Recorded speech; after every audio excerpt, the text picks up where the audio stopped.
هلا وشلونكم؟ مرقة شجر أصفر باللحم، الطعم يسولف، على شرط تكون بهالشكل مصفطة وناشفة.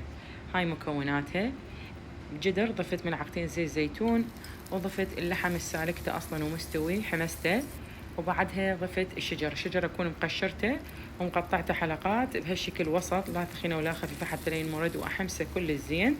بعدها راح أضيف عليه ملح وفلفل أسود وكركم فقط، إذا حبيتوا أحمر ضيفوا معجون وحمسوه. نفس الطريقة هنا ضفت مي سلق اللحم للمونة والطعم، وضفت حمص معلب أو لبلبي،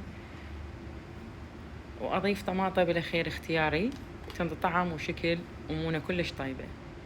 أخليه يفور وينشف ويدخن بهالشكل وبدون ما تحركه حتى لا ينمرد. سويت وياه لوبيا وتمن بزل وقدمته بهالشكل هذا. ما أحكي لكم الطعم ضروري تجربوه بهالشكل هذا، راح تدمنوها مرقة الشجر. وبالف عافية.